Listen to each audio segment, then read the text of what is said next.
Herkese merhaba Dikiş sınıfından ve Halim hocamızdan. Halim hocamızla biz ikimiz aynı kurumda çalışıyoruz ve usta üreticilik başvuruları e-aydın sistemiyle ilgili oldukça güzel ve engin tecrübelere sahip kendisi. Estağfurullah. Estağfurullah değil hocam, öyle. Şimdi bize bilgisayarda uygulamalı olarak bir usta öğretici e-aydın sisteminden nasıl başvuru yapabilir onu anlatacak. Bununla ilgili bir videolar çekeceğiz kendisiyle. Usta öğreticilik başvurularıyla ilgili. Şimdi onun sözünü de alalım kendisinden. İnşallah. Ne zaman başvuru yapılır, hangi şartlarda başvuru yapılır diye. Diyelim ki usta öğreticilik sınavı dönemindeyiz ve siz e-aydından başvuru yapacaksınız. Şimdi ilk önce onu anlatacak. Daha sonra da başka bir videoda belki hangi dersleri nasıl seçiyoruz diye ayrıntılı bir video gene kendisiyle çekeriz. Evet. Videomuza geçmeden önce lütfen kanalıma abone olmayı, beğenmeyi, kaydetmeyi unutmayınız. Aynı zamanda sorularınızı yorumlara yazın. Hepsini Halim hocam okuyacak ve kendisi belki de cevaplayacak bizler için. İnşallah. Videomuza geçiyoruz. Öncelikli olarak e-aydın sistemine başvuru bölümünü doldurmadan önce yapılması gerekenler var. Öncelikli olarak e-devletten şifrenizi girerek indirmeniz gereken bir takım belgeler olmalı ki sizin işiniz kolaylaşsın. Şimdi ben e-devlet arama motor bölümüne e-devleti tıklıyorum ve buradan mevcut şifremi girdim ve oturumum açılmış oldu. Buradan arama bölümüne ne yazıyorum? Sosyal Güvenlik Kurumu. Yazalım hocam. Arama bölümüne Sosyal Güvenlik Kurumu tescil ve hizmet dökümü. Buraya geldik. Buradan barkodlu indirme bölümü var. Onu tıklayacağız. Açılırsa. Açılmadı. Evet. SSK Sosyal Güvenlik Kurumu tescil ve hizmet dökümü bölümünü birinci sırada olanı tıkladık. Burada barkodlu belge oluştur diyor. Burayı indirmiş oluyorsunuz zaten. Dosyayı indir diyor. İndiriyorsunuz. Bunu indirdiğim takdirde masa üzerine eklemiş olacağım. Daha kolay bulabilmek adına. Şimdi bu neden önemli? Benim çalışmış olduğum sigortalı gün sayısı ama burada eğitim, öğretim katkı sağlamış iseniz yani iş kolunuz, kodunuz eğitim sektöründe olabilmeli. Ne demek yani bu hocam? Şimdi uzun vadede benim gün sayım kaçmış? Ben 1967 gün çalışmışım. Dolayısıyla bunu ben nerede kullanacağım? İş deneyimi bölümü var e-yaygında. İş deneyim bölümü kısmına 1967 olarak yazacağım. Buna bağlı olarak benim puanım artmış oluyor. Yani deneyim, tecrübe burada devreye giriyor kısacası. Şimdi ben bunu indirdikten sonra masa üzerine yüklemiş olacağım biliyorsunuz. Yüklediğimi varsayalım. Ne yapmam gerekiyor? Bir de YÖK üzerinden diplomamı indirmem gerekiyor. Eğitim diploması, lise mezunları, lise diploması, ortaokul mezunları, ortaokul mezunu. Eğitim YÖK bölümünden lisans mezunu olanlar mezuniyet belgesine sahip oluyor. Milli Eğitim Bakanlığı'na bağlı olarak mezuniyet belgesinin lise diplomasına sahip olanlar oradan bu belgeye ulaşabilecekler. Şimdi ne yapıyoruz? Ben e-yaygına E-Devlet üzerinden mi giriş yapıyorsunuz? E-Devlet üzerinden e-yaygın e-yaygın sistemin uygulama bölümüne giriyorum.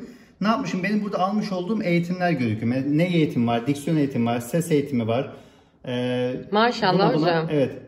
Mesela burada ne var? Usta ölçü oryantasyon eğitimi var. Bakın. Normalde benim pedagojik formasyon belgem olmama rağmen ben aynı zamanda usta ölçü oryantasyon sertifikası da almış oldum. Buradan barkodlu belge diyor. Bunu da indiriyorsunuz. Bu da lazım olacak bize. Biz de aldık hocam onu. Evet. Burada dikkat edilmesi gereken nokta şu var. Formasyon belgesine sahip olmuş olsanız dahi bu eğitimi almanız gerekiyor. Çünkü formasyon eğitimi size e-yaygın sistemini öğretmiyor. Dolayısıyla biz modülleri girerken, devamsızlıkları girerken, notları girerken mutlaka e-yaygını kullanmak zorundayız. Dolayısıyla formasyon eğitimine sahip olan biri ben ne de olsa formasyon belgem var deyip almamazlık yapmasın. Çünkü e-yaygını kullanma işini biz buradaki kurum müdür yardımcılarından, gerekli kişilerden bu eğitimi alarak ancak öğrenebiliyoruz. Yani oryantasyon eğitimi bizim modülleri kullanmamızı, notları girmemizi, devamsızlıkları girmemizi, takibini yapmamızı her anlamda bizim elimiz ayağımız olan bir sistem. Dolayısıyla bizim yapmamız gereken şey formasyon eğitimine sahip olmuş olsak dahi oryantasyon eğitimini almamız gerekiyor. Şimdi e-yaygın diye arama çubuğuna yazdım. Uygulama yazayım. Uygulamaya gideceğim çünkü ben. Yazamadım. Yine sistemin. Evet. Bakın uygulamaya git var. Yani tekrar geri geliyorum. Tekrar göstermek adına. Ne yaptım? E-yaygın yazdım. E-yaygın sistemi olan, parantezde olan ikinci bölüme geldim. Uygulamaya git dedim. Uygulamaya git dediğimde karşıma gördüğünüz gibi sol tarafta 3 sekmeli bir bölüm çıkmakta. Burada öncelikle yapılması gereken kişinin kişisel bilgilerini girmesi. Nedir o? Örneğin telefon numarası. Bakın. Şöyle geçelim. Evet. Telefon numarası, doğum tarihi, e-mail, bu önemli. Lisans, çalışma durumu diyor. İşte engel durumu vesaire, bunları dolduruyorsunuz. Burayı doldurduktan sonra yapılması gereken mutlaka kaydet. Bakın üst tarafta kaydet var. Kaydet diyorum ben. Kaydet diyorum. Daha sonra altta kaydetmek istediğinden emin misiniz diyor. Tamam diyorum. Bu işlem bittikten sonra yapılması gereken kişisel bilgiler işlemi bitirdikten sonra yapılması gereken şey sağ tarafta çıkış tuşuna basarak göstereyim hocam. Pardon. Bakın şuradaydım ben. Kişisel bilgilerdeydim. Buradaki işimi hallettim. Sonra çıkış bölümü, yani işim bittikten sonra kaydet yaptıktan sonra okey dedikten sonra çıkış bölümünü yaptım. Ve ne oldu? Bakın sol taraftaki 3 sekmeli bölüm tekrar karşıma geldi. Şimdi ne yapıyorum ben? Başvurular kısmına geliyorum. Başvurular kısmına tıkladıktan sonra usta öğretici başvurusu diyor. Ne yaptım? Geldim usta öğretici başvurusunun altında birinci sekmede yer alan usta öğretici başvurusu bölümüne geldim. Burada yaklaşık 6 tane ana başlık var. Mezuniyet belgesi, mesleki kurs bitirme belgesi, iş deneyim bilgileri, diğer belgeler, kurum ve kurs seçimi ve başvuruyu tamamlayın deyip bu işlem bitmiş olacak. Şimdi mezuniyet bilgi belgeleri bölümünü gelmeden sizin e-devlet üzerinden lisans diplomanızı indirmiş olmanız gerekiyordu. Bu lise mezunu için olan da oradan indiriyordu.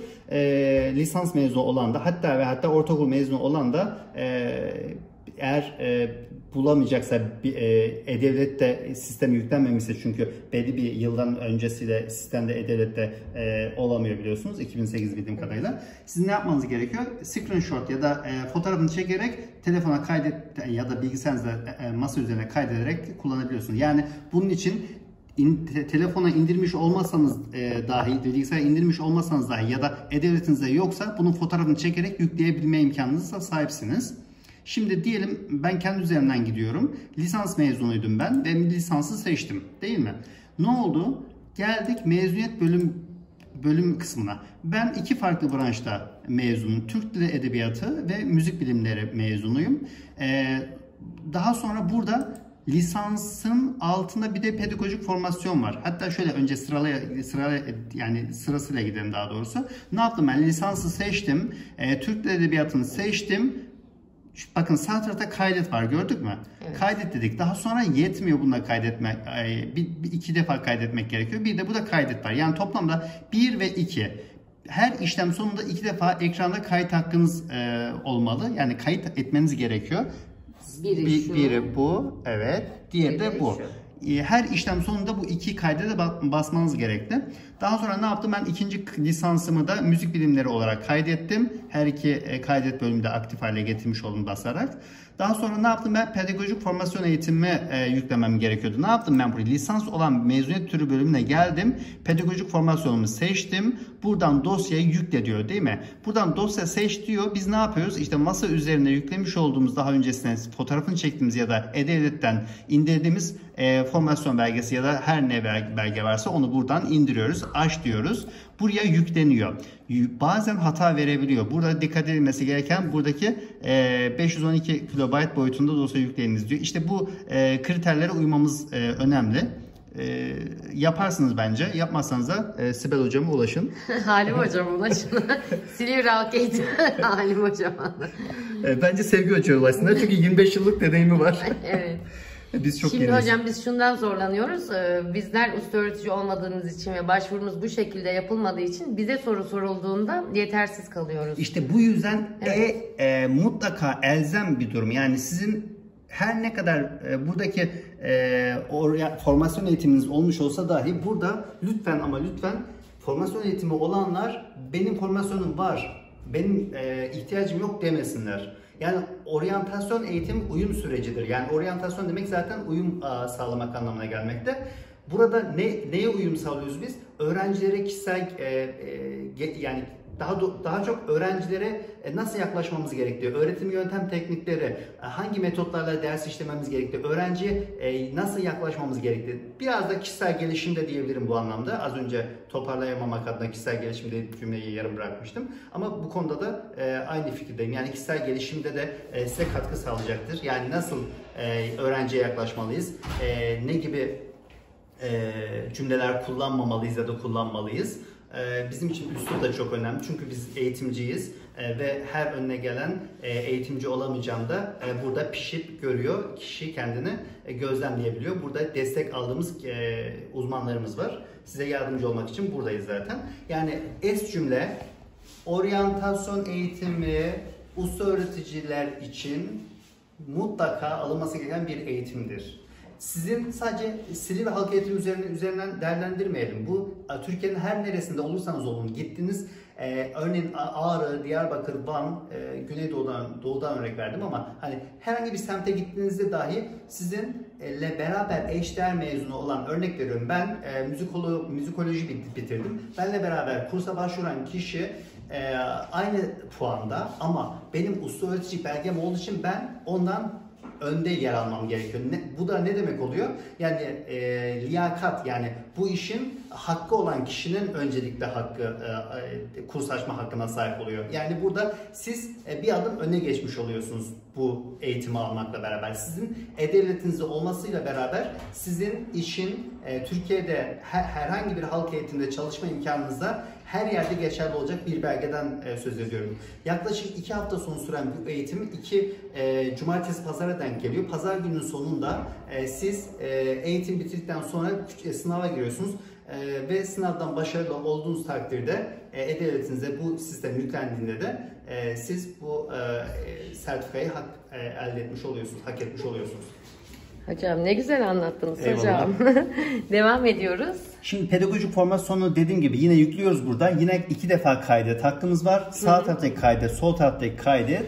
Ve bu işlem bitti değil mi? Evet. Şimdi geldik bir sonraki başlığımıza. Mesleki kurs bitirme belgesi. Burada ne devreye giriyor? İşte ustalık belgesi devreye giriyor. Özellikle kız meslek lisesi mezunları ya da mesleki lise anlamında bitirmiş olan kişiler. Kurs bitirme belgesi, mesleki ve üzeri eğitim yeterlilik belgesi. Burası mesleki eğitim birimiyle ilgili bir durum. Satrançlık kursu olanlar da olabiliyor. Yani her anlamda burada yapılabiliyor. Burayı değerlendirebiliyor. Halk oyunları da buraya girebiliyor. Yani ustalık belgesini belgelendirildiği takdirde burayı işlemi yapabileceksiniz. Burada yine kaydet ve kaydet diyorsunuz. 2 defa kaydet unutmayalım. 2 defayı unutmuyoruz asla.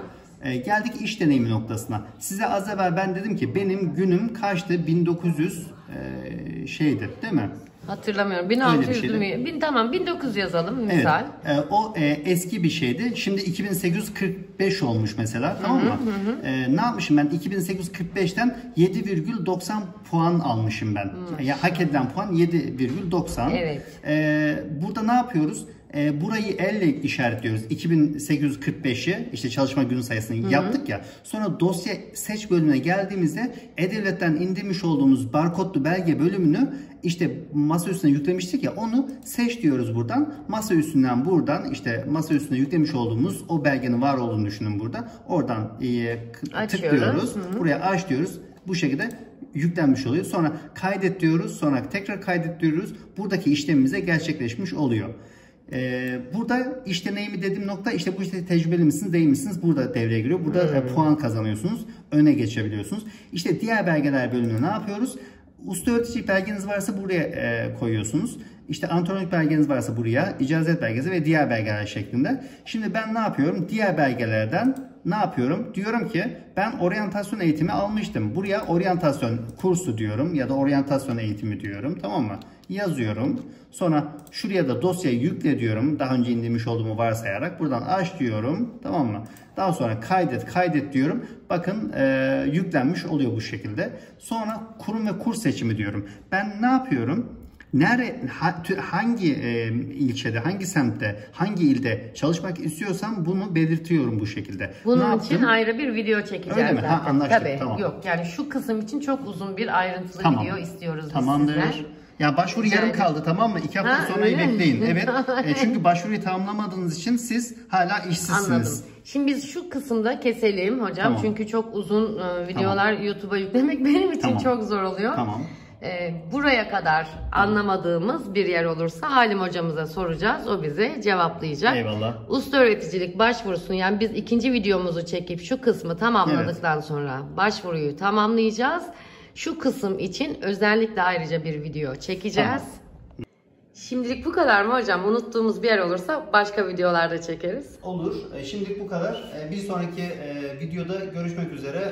Benim ilk defa video deneyimim olacak. Umarım uğur getirmiş olurum Sibel hocama ve ayrıca Sevgi hocama. İnşallah. Hocam çok teşekkür ederiz. Bizi çok mutlu ettiniz. Takipçilerim adına da çok teşekkür ediyorum. İşiniz rast gelsin. Her şey gönlünüzce olsun. Herkes kısmetini yer. Siz de adım attınız. Bu videoyu izlemek için kabuğunuzdan çıktınız, harekete geçtiniz. Bence bu videoyu izleyenler de iş arayışında olanlar bu videoyla daha da değer katacaktır kendine. Ben de şans getireceğini düşünüyorum. Her şey gönlünüzce olsun.